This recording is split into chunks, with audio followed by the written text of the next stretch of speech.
Hey listeners, quick question. Are you tired of overpaying for your mobile plan?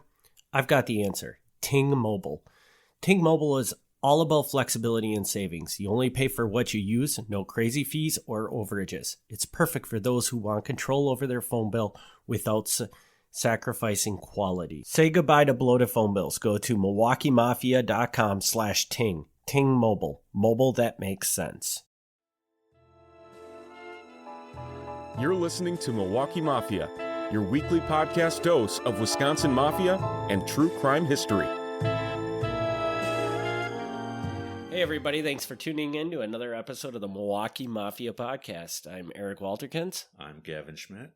And we're going to turn it over to Gavin right away, and he's going to give us the clue in on what our topic for the day is. All right, thanks. We're going to talk about Prohibition. A constant topic if you're going to talk about Mafia history is always going to come up. Eric, you know what Prohibition was, yeah? Yes, I know what Prohibition was. Okay, so we don't really have to talk about that too much. Prohibition came into effect for a variety of reasons, but here are three main ones. One was the progressive Puritans, people who thought you shouldn't have any fun. They didn't like you drinking or hanging out with women or things like that. And these people exist? They did at the time. Really? Yeah. Okay. Two, anti-German sentiment, because this was around World War I, so we didn't really like Germans at the time, and Germans are associated with beer drinking. And three, rationing, because again, this is around World War I, so, this water, yeast, sugar, these could go to better things than beer. Our troops need this stuff.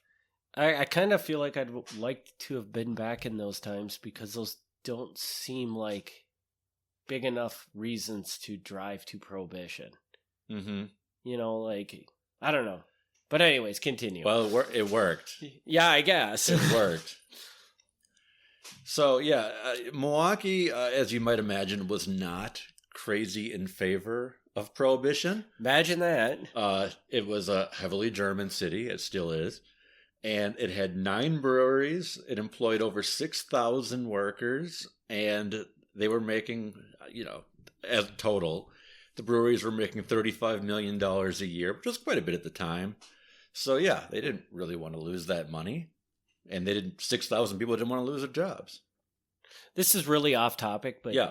But okay, so when the breweries did have to close down for that period of time, did they repurpose themselves? Do you know? They sure did. What did they do? Some of them, I believe Pabst started making cheese, and they kind of just made other things.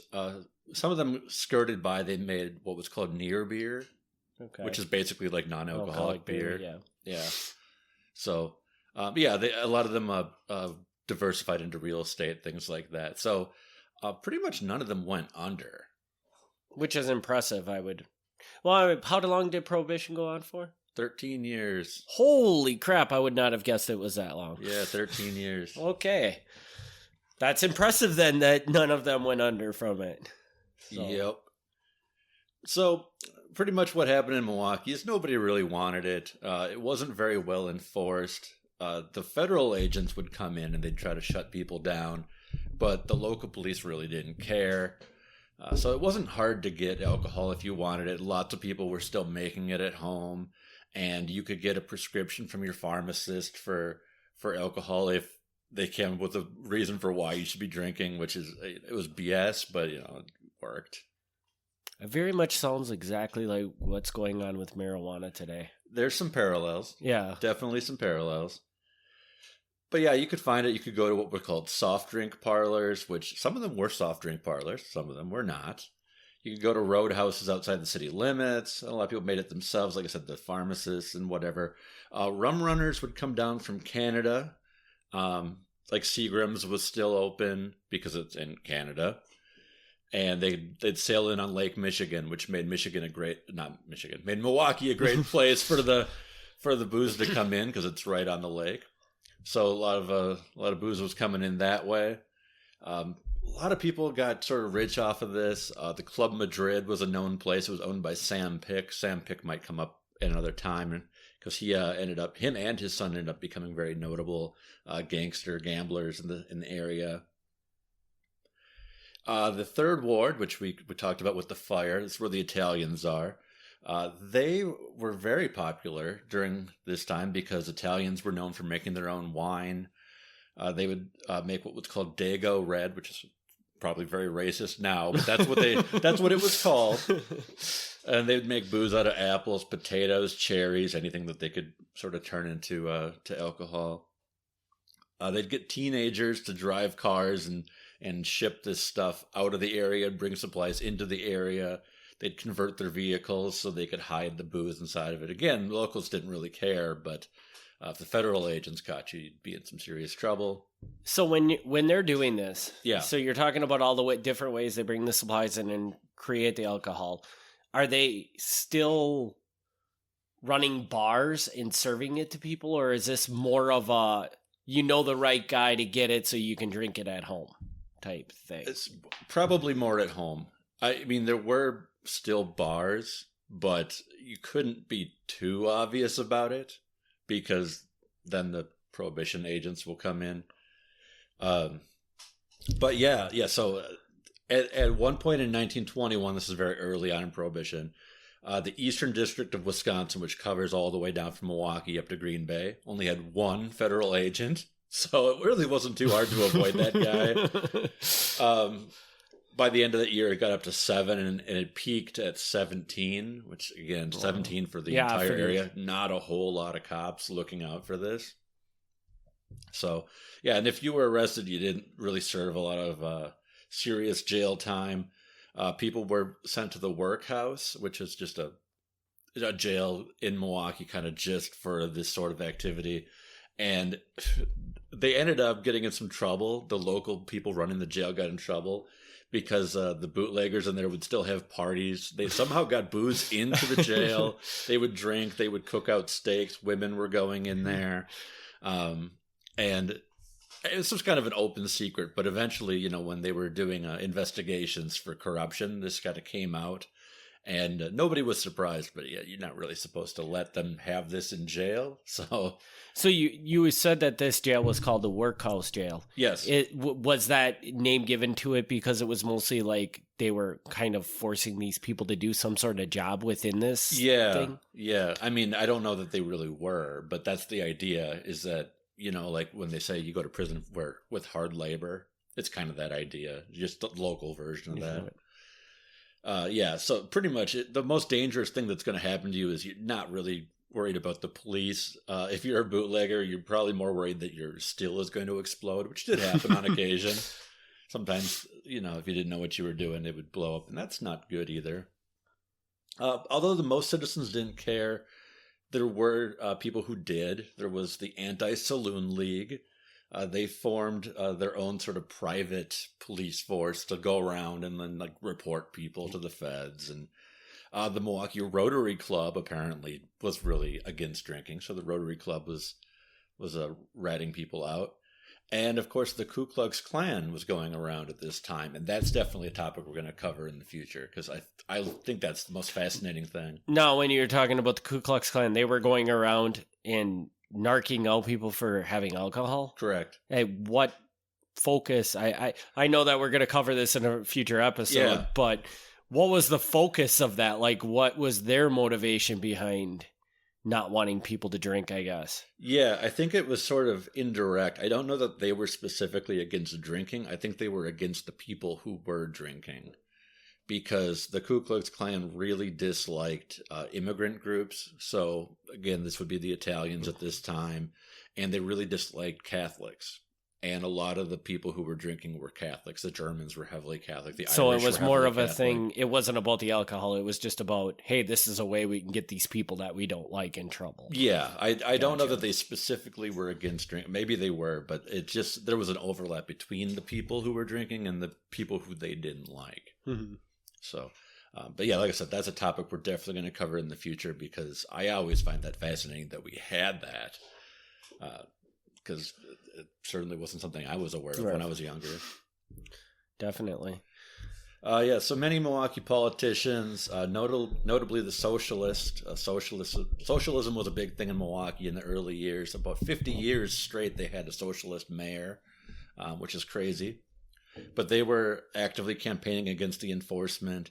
And already by the mid-1920s, state laws passed saying that they would not enforce it. They wouldn't even hand people off to the federal authorities anymore. So Wisconsin was basically running against the law.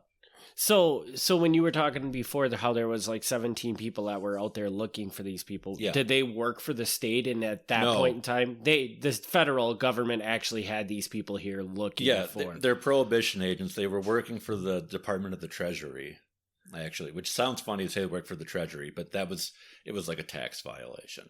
So when Wisconsin decided that we're no longer going to partake in this or whatever, like we're not going to support this, what the federal government is doing, how did that look? Did they not allow these federal agents into the state or something? Or no, the agents still existed, but it was just before it was kind of in Milwaukee, the local police didn't care. In some other cities, the local police did care. And they would they would report it to the federal agents, but now it was the law was passed where this isn't a state crime anymore, so don't turn them in. Gotcha. God, the parallels between it and marijuana are a lot, man. Yep. Okay, so I want to swing back to the whole bar situation. Sure. So, so they're operating these bars, you said, but you had to kind of be on the down low with this. So was this like a kind of a private type thing where you almost had to know somebody to get into one of these bars? Is that how it kind of played out? I think there was some of that, yeah. I mean, you couldn't openly put like a Schlitz sign in your front window. Like that would be a really stupid idea.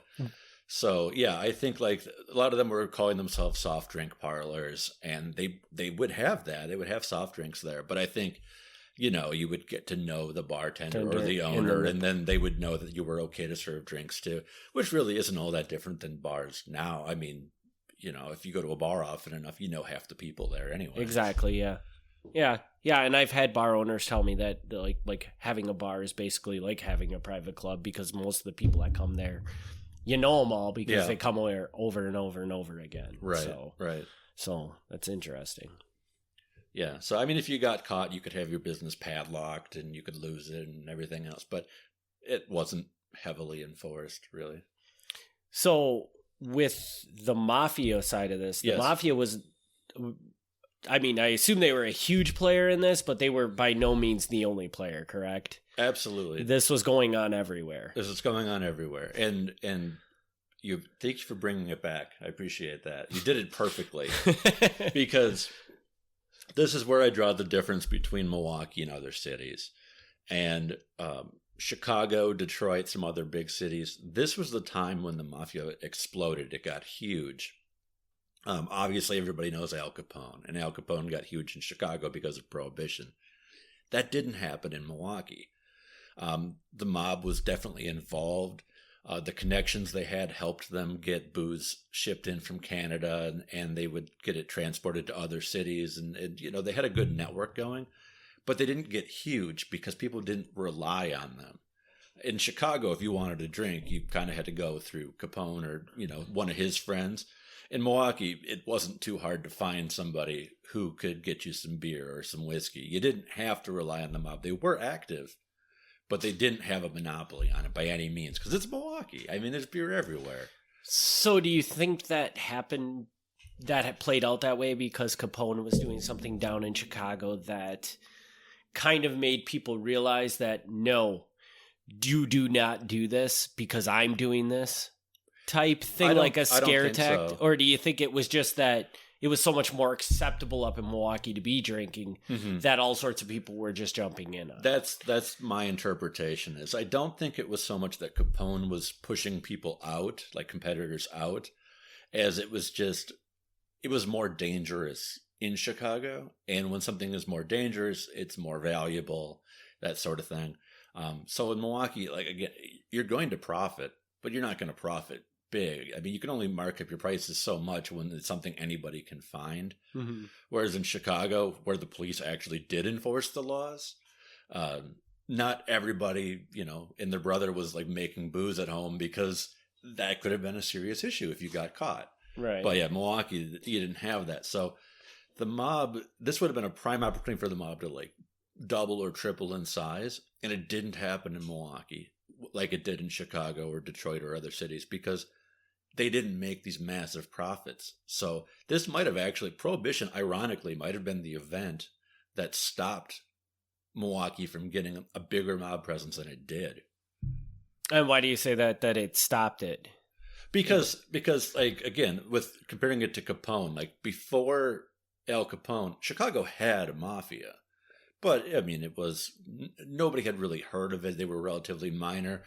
But after that, I mean, it was huge, and it's still there today. I mean, it's massive. I mean, not so much massive today, but it was massive in its peak.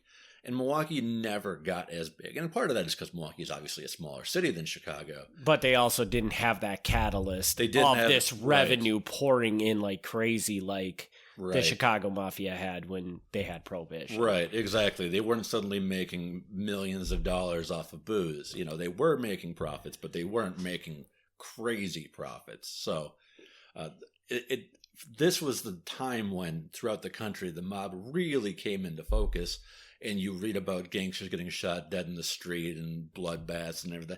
And there was a little bit of that in Milwaukee. I mean, we'll talk about that in the future about different people who were involved in shootouts and stuff, but it was not nearly what it was in Chicago or other cities because it just wasn't as dangerous to be running booze.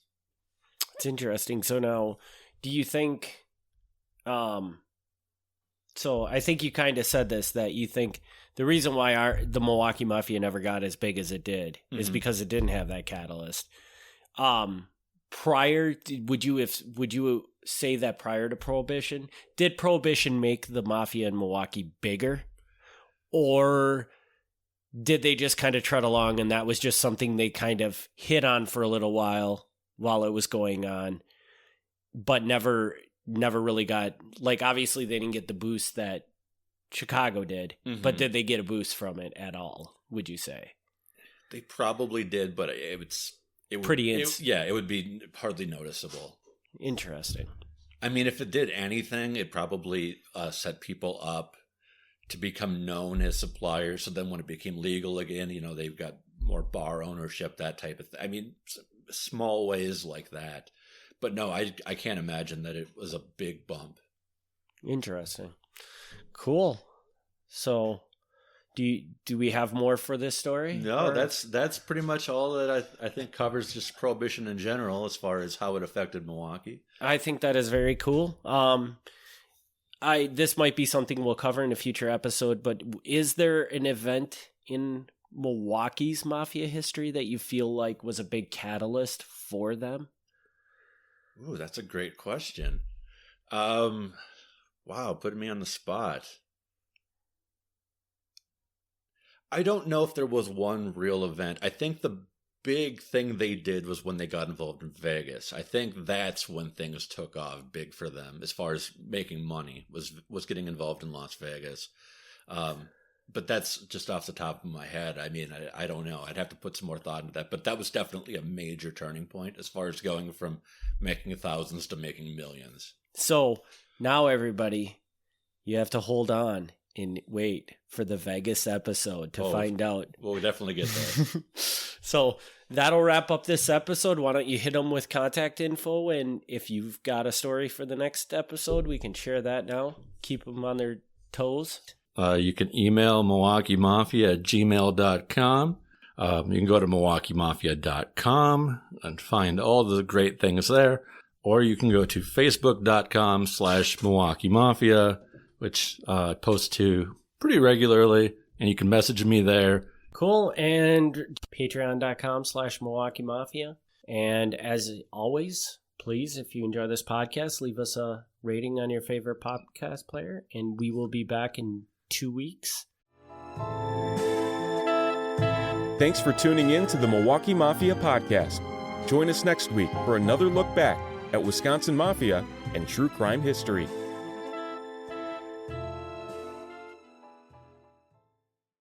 Hey, podcast community, it's Eric. And I've got something exciting for all you online entrepreneurs out there. If you're looking to take your e-commerce store to the next level, you need to check out Aurora Repricer. With Aura, you can effortlessly reprice your Amazon inventory automatically. Ready to elevate your Amazon business? Head over to MilwaukeeMafia.com/Aura. That's AURA to get started today.